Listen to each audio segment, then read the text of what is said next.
Was this all gas, no brakes? Andrew Callaghan responds to misconduct claims, says the alleged victim asked for money. A legal rep for the journalist tells TMZ Andrew is devastated that he's being accused of any type of physical or mental coercion against anyone. Conversations about pressure and consent are extremely important, and Andrew wants to have these conversations so we can continue to learn and grow. Adding, while every dynamic is open to interpretation and proper communication is critical for those involved, repeated requests for money should not be part of these conversations. For those of you unaware, Andrew started getting heat on TikTok after a woman named Caroline Elise recounted an alleged incident between her and Andrew, claiming he got her consent to sleep together by wearing her down. A source with direct knowledge tells us Caroline requested money from Andrew, referencing the fat check he got from HBO for his documentary. She allegedly asked to be paid just minutes before the doc aired. We're told Andrew didn't pay up, and Caroline uploaded the TikTok a few days later, urging others to come forward, which is exactly what happened. Okay, here's the issue. Here's the issue. For PRE for me? No, I did not mention the first allegation as much because ultimately more people came forward. If you recall, in my coverage of the matter, I spoke mostly about the second accusation, not really left up to a moment of, not really left up to like, oh, I gave consent, but I didn't think that consent had happened. Hassan, you treated Kai worse for not being involved, and you were treating Andrew, who actually did that.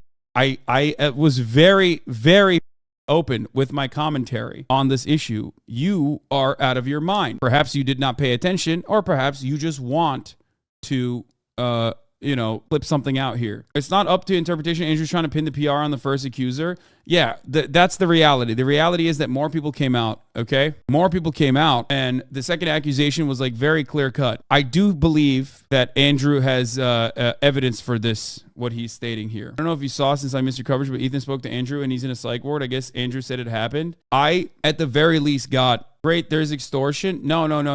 And it's not like the way that this is presented. Andrew confirmed everything these girls said was true, so I don't know why he's bringing her up asking for money. So Ethan and Andrew spoke. I did not speak to Andrew directly, okay? But Ethan and Andrew spoke. And basically, as Ethan also stated, that Andrew pretty much confirmed that that this happened. But additionally also showed text messages, if I am aware, if I have all the information, text messages from the first person saying, you and I had a relationship that I originally I don't consider to be assault, something along those lines. I'm paraphrasing. However, I'm still traumatized from my past assaults, which are real, and that that is the reason why now that you got a fat bag from HBO, you could potentially pay for my therapy, okay? And if you want to pay for my therapy, here's my Venmo or whatever. Here's my PayPal. But it does not matter, because while this first person who came up with the accusation might have been on like a gray area or might have felt that way, the second person and multiple other people that have come forward, but especially the second person that came forward and talked about it, was like very clear cut. Now, the reason why I did not bring this up personally, is because the other allegations came out afterwards. The other allegations that came up afterwards kind of completely negate the first person that came up, even if it was literally to be like, well, you. Can you finish your sentence completely? Just say all the other accusations are clearly assault? No, the second allegation is a clear-cut example of assault. The one from the other person, not this person. The other girl who talked about the car incident described assault, not sex pestering. You can't grab a person's hand and shove it down your, especially after they said no repeatedly. That's just criminal assault. Ultimately, Andrew has not talked about anything other than basically this TMZ component here, which not great, especially because like there's more accusations, and then a lot of things that are in the a lot of things that are out there in the space. And what I mean by that is, basically is that there are so many random like third party, fourth party, oh, a friend of a friend told me that he's bad type of conversations. And that stuff is enough for a lot of people. Okay. That's like, oh, I'll write him off immediately. That's not what I'm talking about. Okay. None of those things are, in my opinion, relevant like the firsthand account. Okay. Firsthand account of the first person.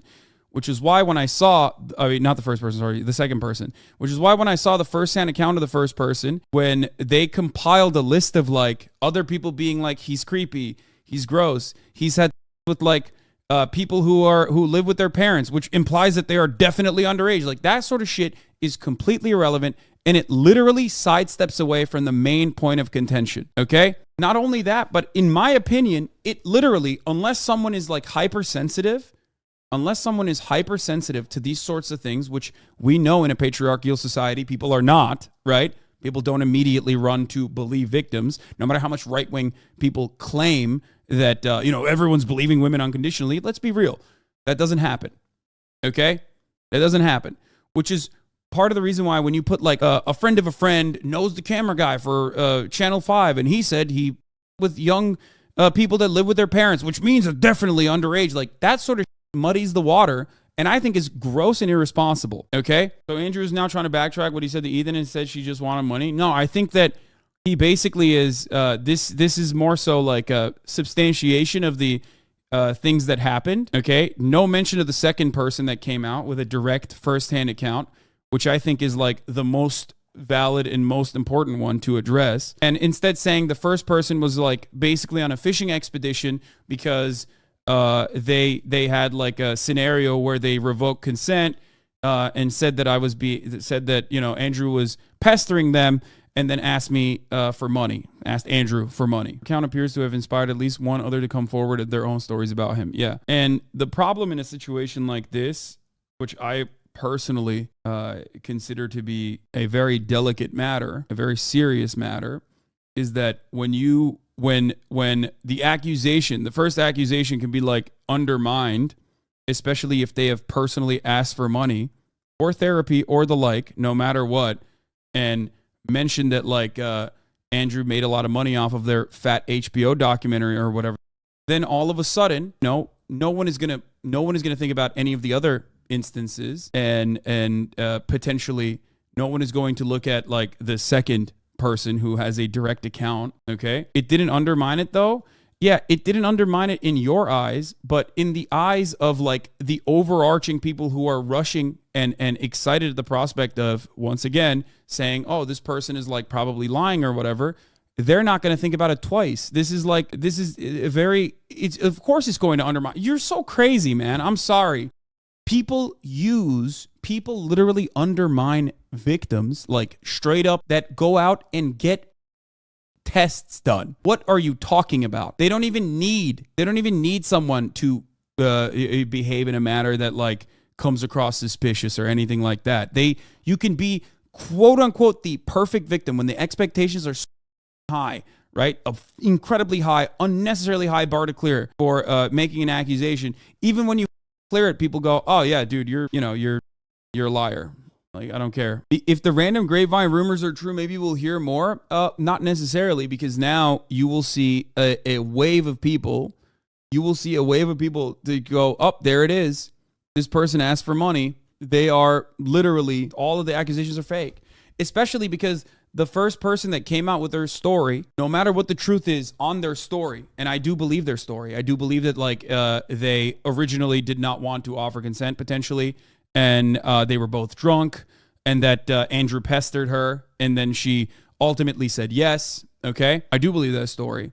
But the way that she went about it, after like literally asking money for therapy, including mentioning like the HBO show, and then also piling together TikTok comments to say there's a lot of other people out there, is giving so much ammo to people that are going to be in the margins looking at this story, not like the right activists who already are going to undermine any victim no matter what, but also on top of that, it's going to undermine other victims that have come forward, and it's going to stop, most likely, because when you see the backlash, it's going to most likely stop anyone else from coming forward in general. It's not that the timing of the the timing of the accusation isn't weird, okay?